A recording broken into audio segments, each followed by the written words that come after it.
Ooh.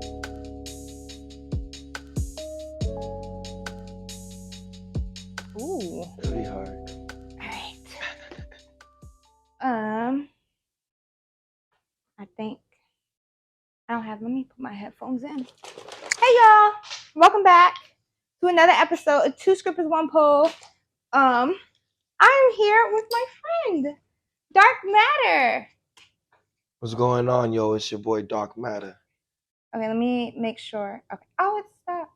Let me see. I don't know if it got it on the audio, so you could say it again. What's going on? It's your boy Dark Matter. Rah. All right. So You can hear me? Yeah, I did. Rah. Okay.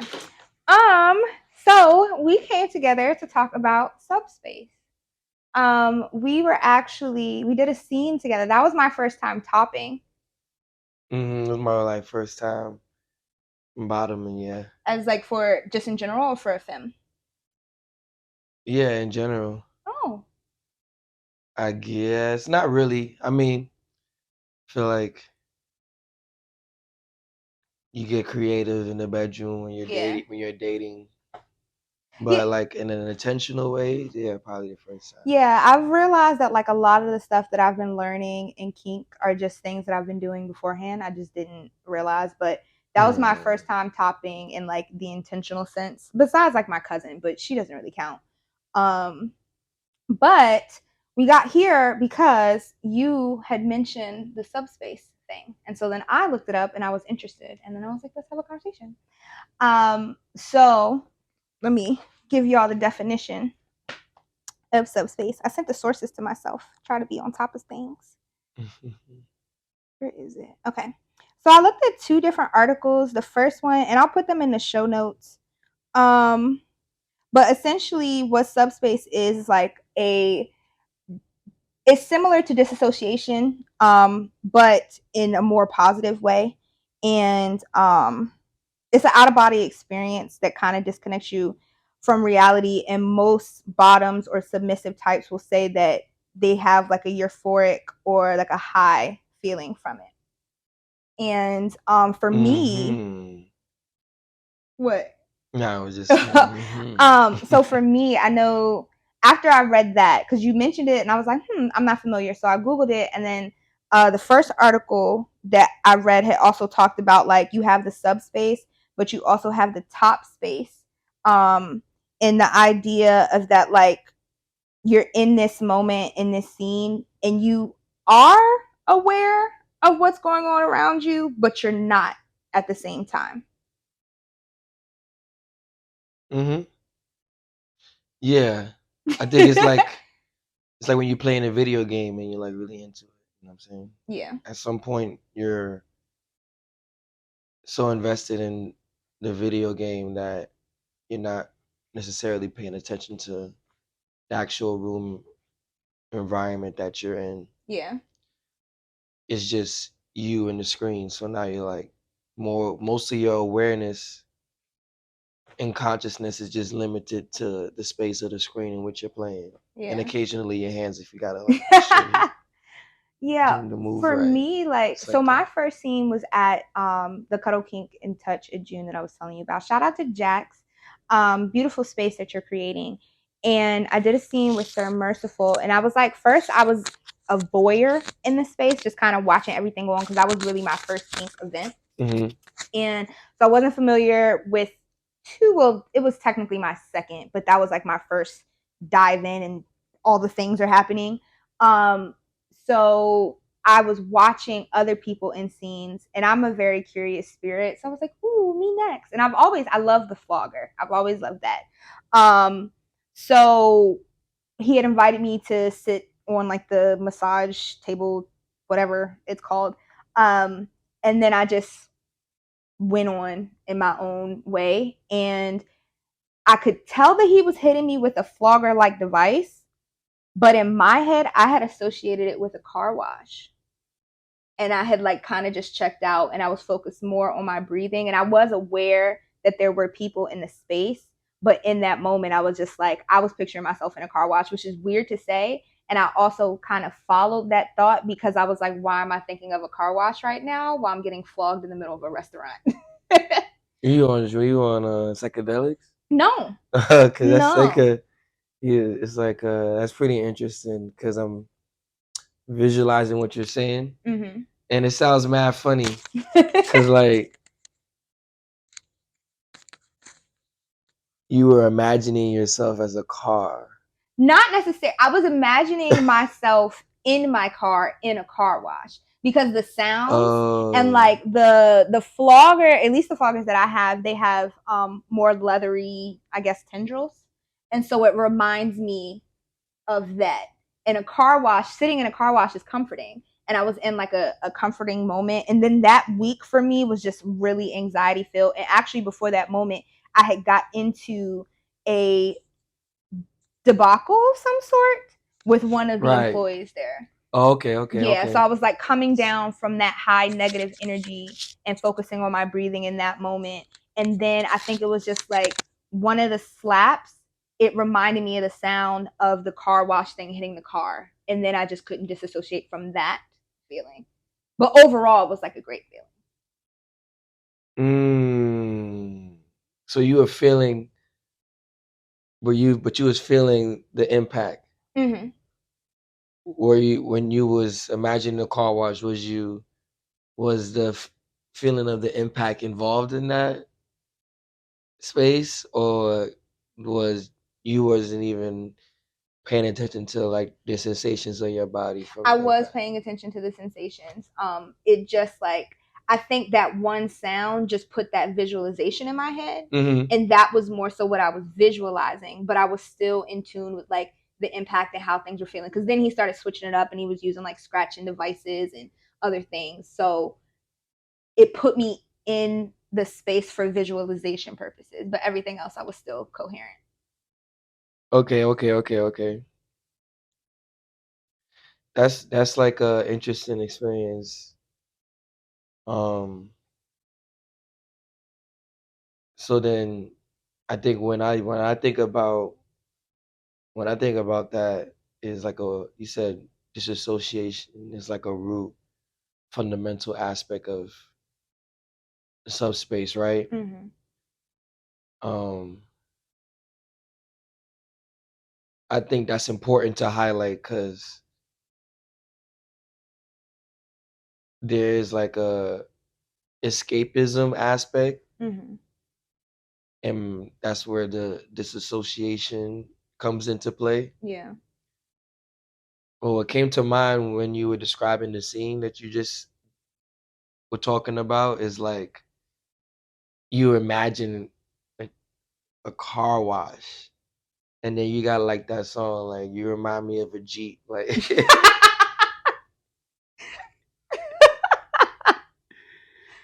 so I was just like that is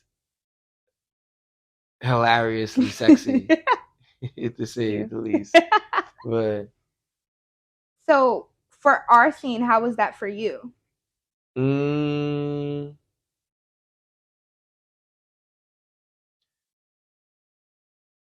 well, for me, um, well, we met at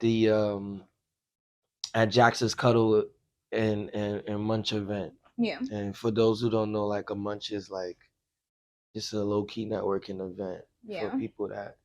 Like-minded kinky people, but there's not really kinky action going on.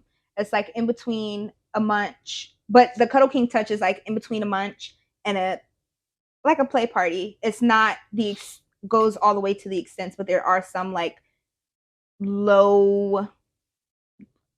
I'm blank on what I really want to say, but I'm just gonna say like low intensity scenes.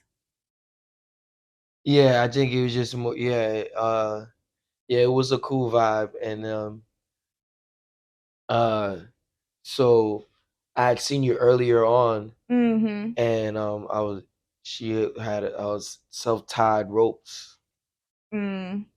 on her body, and I thought that was cool. And then you were just working with your ropes, so I knew at some point I wanted to like speak to you, Mm-hmm. and then later on, opportunity arise to speak to you, and I was just curious from a space of like I never really engaged in like a role play scene Mm-hmm. or done anything with role play with myself, let alone with someone else. Yeah. So I just was curious, and I didn't really see other like men interested in like I guess the role play, but I was like, I wonder why. Yeah. So um yeah, we spoke, and then I was like, can you tie me up? And what you said? Yeah, I had definitely saw you in the vicinity when I was doing like the self tie, and I was like kind of in and out of the conversation. So I heard you, and I think her name was Joy, and somebody else were like just talking about rope play. Um, and you were very energetic. I love that. And so then I don't really remember the moment where we actually like started talking, but I do remember you saying like, "Oh, can you tie me up?" I was like, "Okay, I don't really know what I'm doing just yet, but I'll do something." Yeah.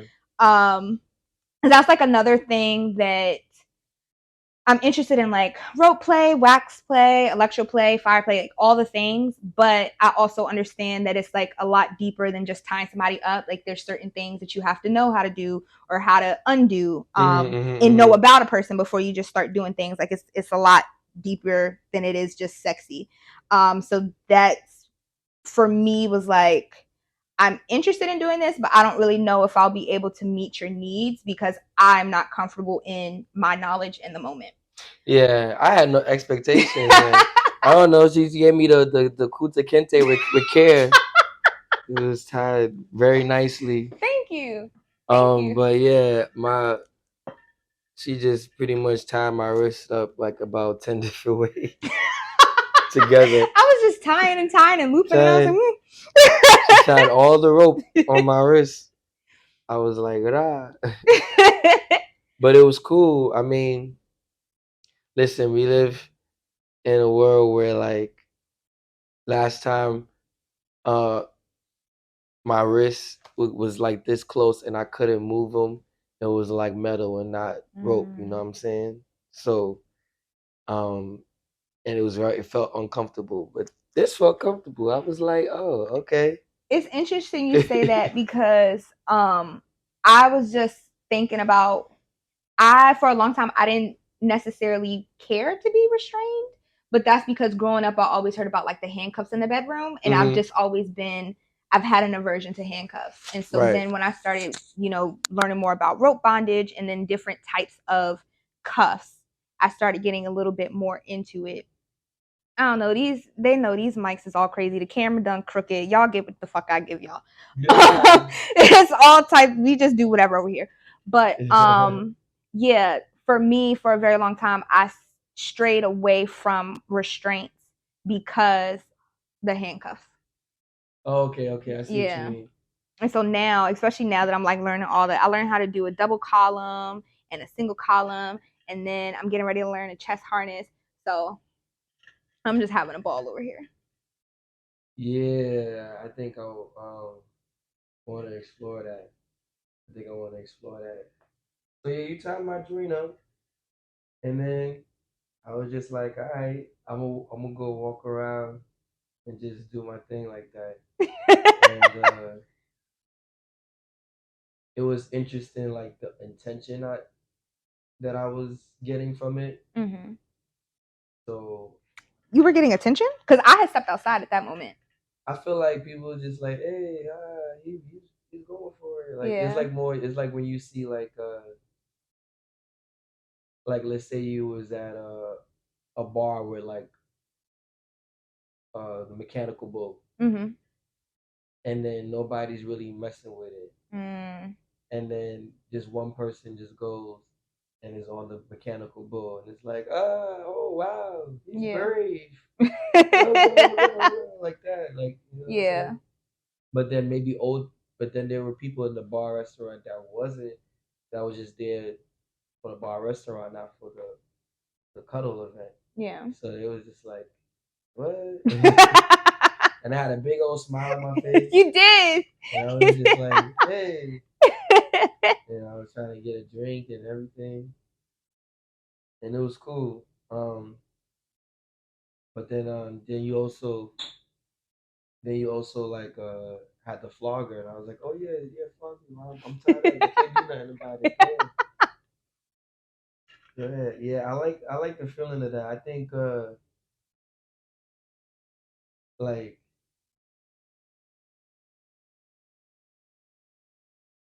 I don't got like one of those like cartoon kind of butts, you know what I'm saying? I like I got like it's kind of supple, you know what I'm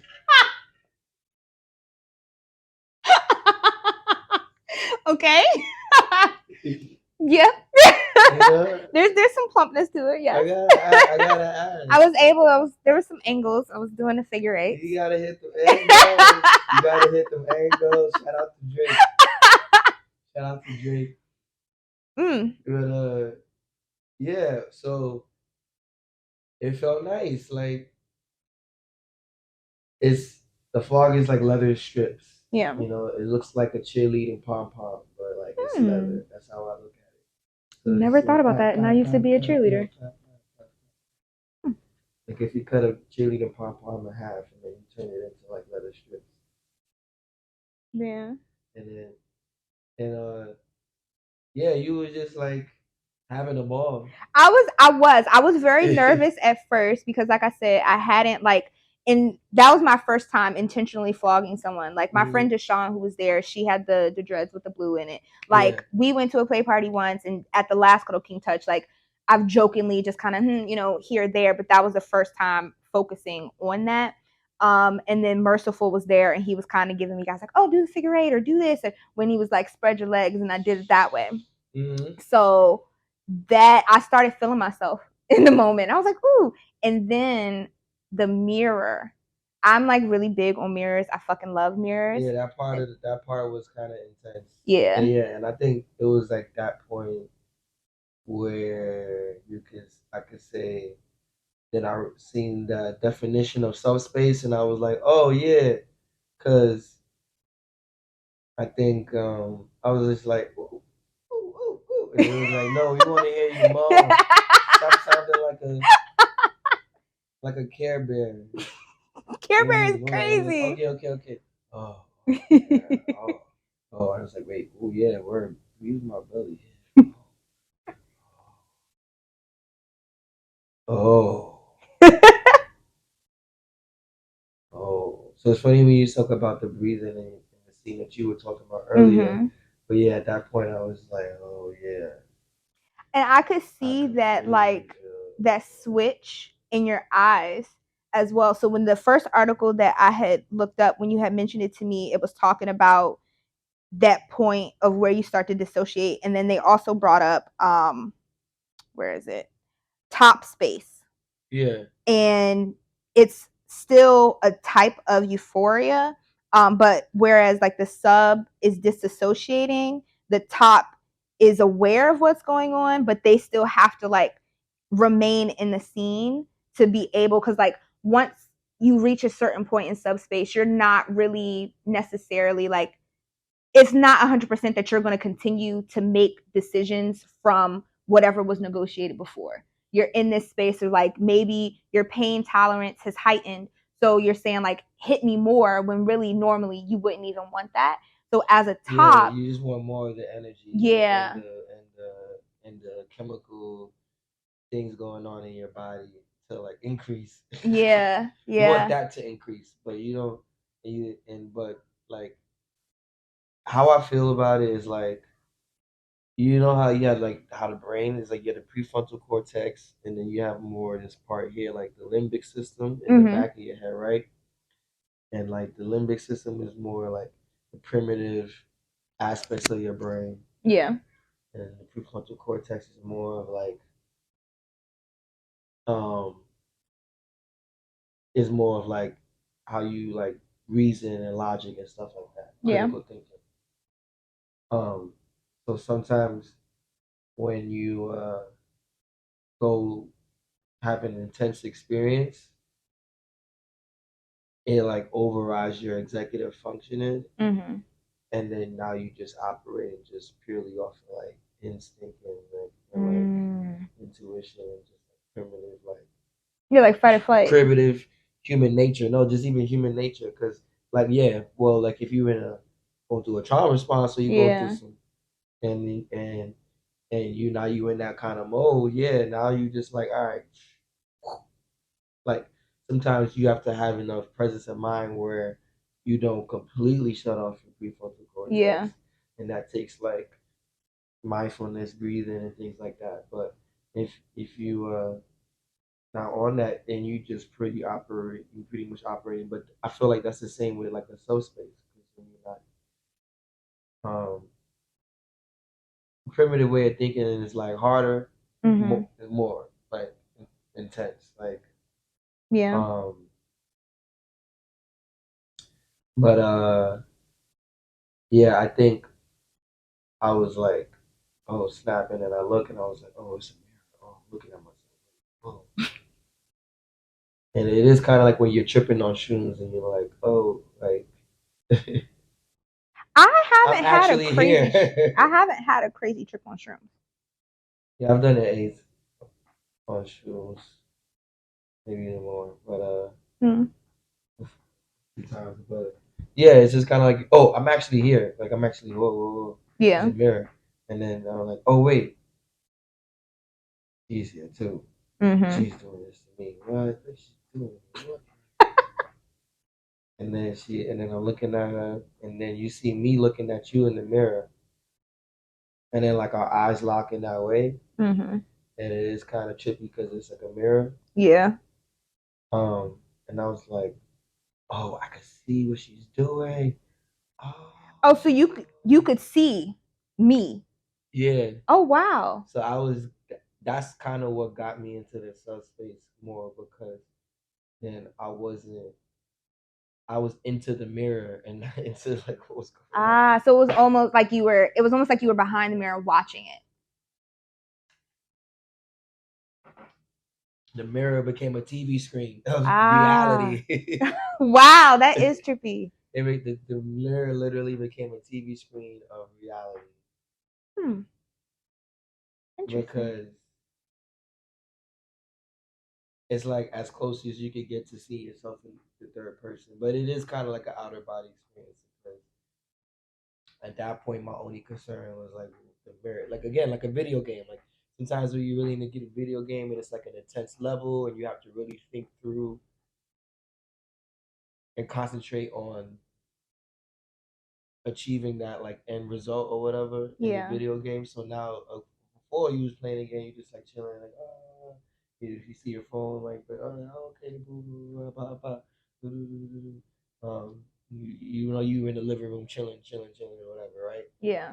But then at some point it gets really intense. Like let's say you're playing an NBA 2K video game, like and you're in season mode and it's the finals and you're in fourth quarter. At some point, whatever's going on the phone, nothing that can matter. Yeah. It's just you and like the screen. So Yeah. it was like an intense focus.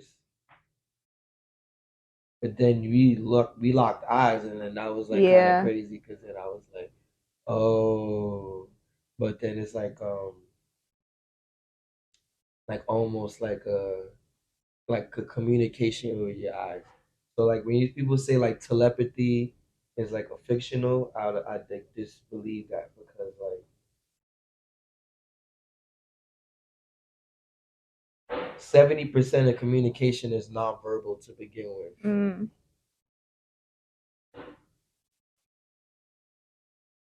So yeah, I was just like kind of looking at you in a way like I'm into it, like Mm-hmm.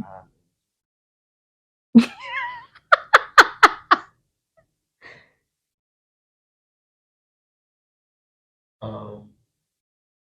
But I think also too from like a man perspective, like if I were to like openly talk about this with like men that I know in my life, men that I grew up with, Yeah. they'd be like, "You mad weird? Like what? Like why you Yeah. get tied up?" But then So I talked to my uncle about it, right? Mm-hmm. About like some experiences I had besides that. Yeah. But I talk about that in particular. He was like, "You weird," Mm. but um, I was like, "You never thought about this, uncle, before?" Now he's a father.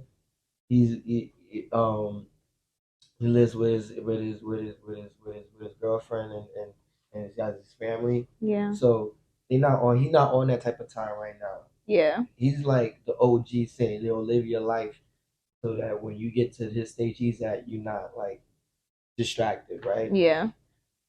But I said, yo, what's up? Like you never wanted like, and he's like, I always think about being with a woman, right? And he could completely like let go of being dominant Mm-hmm. because he's used to being dominant in the bedroom, and most of my the men that I know, or like, they usually tend to want to be dominant. Mm-hmm. And if you're submissive, it's implied that like, oh, you probably get pegged too, and you're gay or you're bi, but like for like straight men, like the realm of being submissive, like it is like that's like not negotiable Yeah. for like a lot of men if they're straight. Yeah. Yeah. But like I was trying to explain to my uncle that like, and he was there's still that subconscious desire to like not be to like not have this is certain responsibility and and pressure and leadership that comes with being like dominant, period. Mm-hmm. You know what I'm saying? And so sometimes he was like, I just want to be told what to do. Like I don't wanna, he's usually telling what to do, orchestrating, Yeah. because he knows what he likes and he knows how to get partners like where they need to go, like Yeah. in his mind, right? And a lot of men think like that in their mind, right? Yeah. But sometimes they just want to like take the load off, Mm-hmm. metaphorically, but just only in the bedroom. Yeah. Yeah. Like you're not about to tell me what to do. And I On think my day to day, like as a man, what I've but just in the gotten bedroom. I don't in research, like from research that I've done, that is what I don't. For me personally, like I am very dominant in my like vanilla life of day-to-day life, not because I want to be, but because I have to be. I'm put in positions, and a lot of the time it's because I put myself in those positions because I'd rather just do it myself than have somebody else do it. But for the most part, I am a more dominant person. So in the bedroom, I am more submissive. Mm-hmm. And so overall, well, I'm exploring like the more dominant side of myself now in kink. So I would consider myself switch, but more dominant type. That's the part that I'm like exploring. And I am what am I trying to say? Like I'm much more selective in who I'm submissive to. Yeah, I feel like that's like, I think human nature. You know what I'm saying? You don't want to just sign up for anything. Yeah. But with that also being said, like I think that in order for me to feel comfortable dominating someone as well, there has to be that same kind of like comfort level. And so I thank you for approaching me very kindly, and just energetically, like you came with an energy and a spirit that was like, oh yeah, I would actually like to try this with this person, even though that was our very first interaction. Yeah. No, I appreciate it too. I was like a little nervous because like I was like, I don't know what's gonna happen. But yeah, I think it was cool. I think sometimes people dismiss like the power, inherent power in like submission. You Mhm. know what I'm saying? And people always trying to like avoid submitting Mhm. or surrendering to something, whether it's be in like the lifestyle Mhm. or even in like spirituality or religion. Like going to church and they tell you submit and you resisting the, like it's my flesh, it's my flesh. But then now you in the world Yeah. and you still have a resistance to submission. So it's like what we doing here, you know? But I think there's a certain power that comes in that at least because um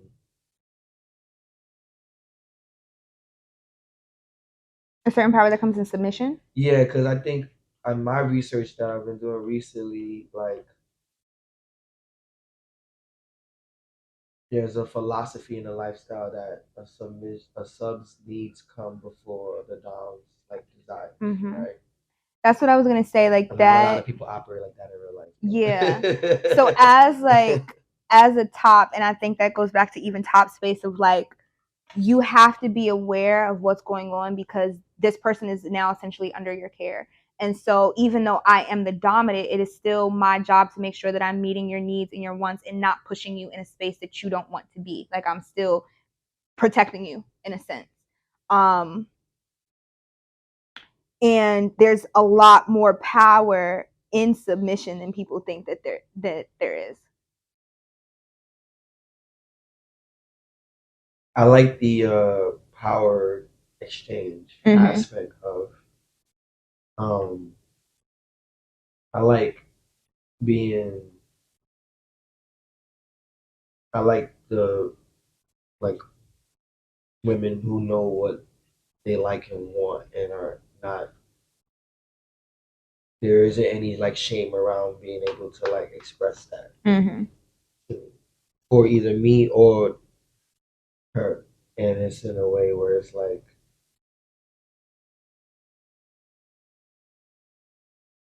yeah, lead this scene is interesting. One, because it's interesting. Two, because it's informative. You know? Yeah. And then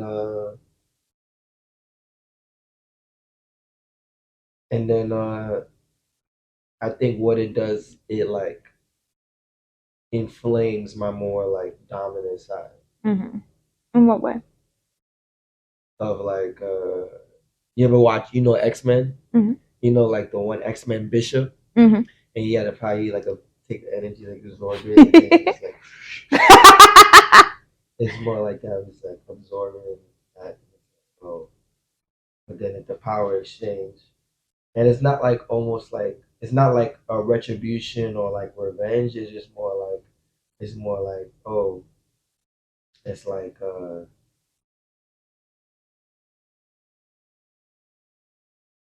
like a relay race almost, Mm.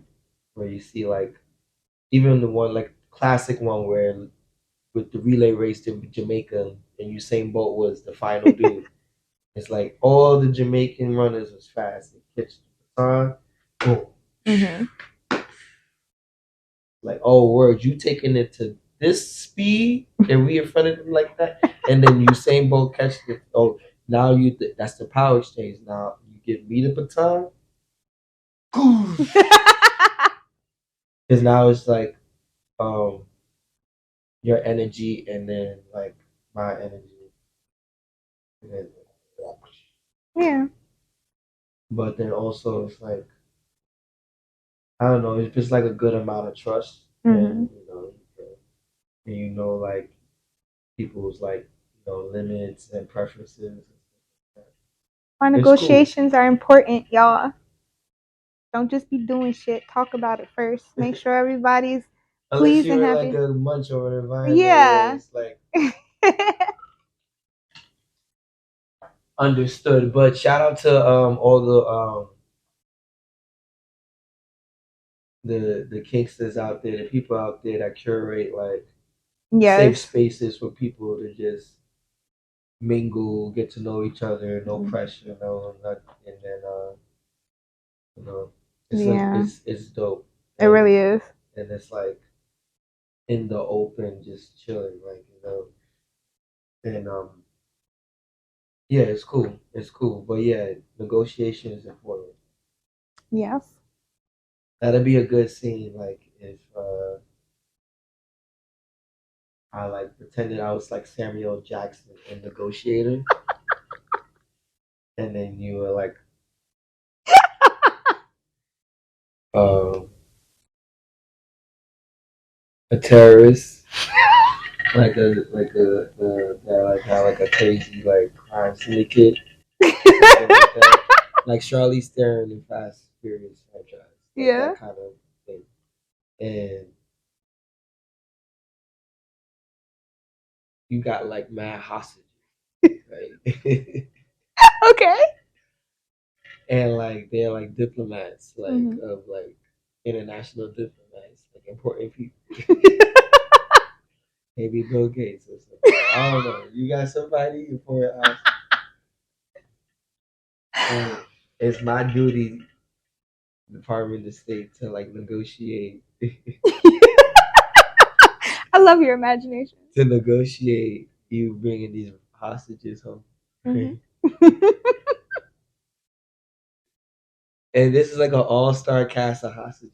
Everywhere from like the president or current president of South Africa to Brittany Griner. Yeah.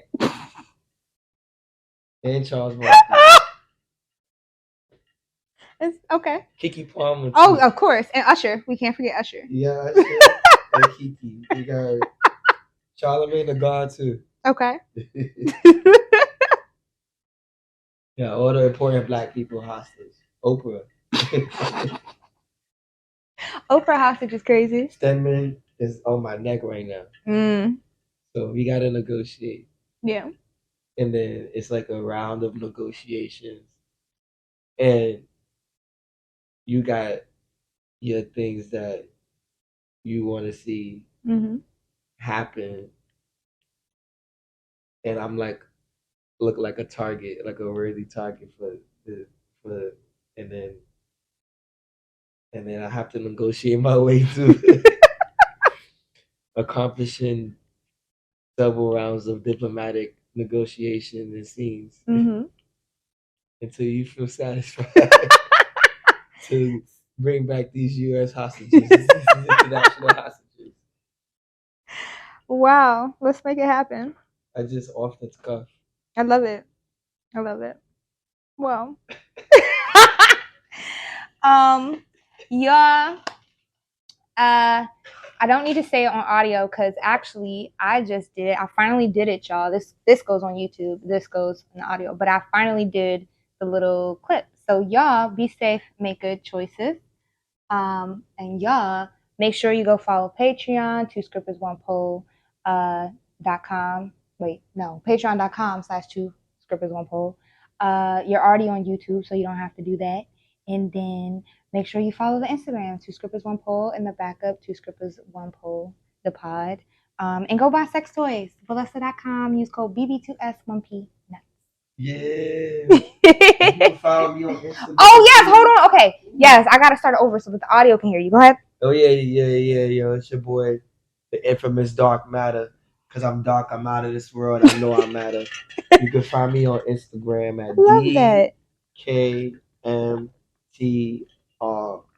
Dark Matter, as it sounds. You already know. Yes. Yeah.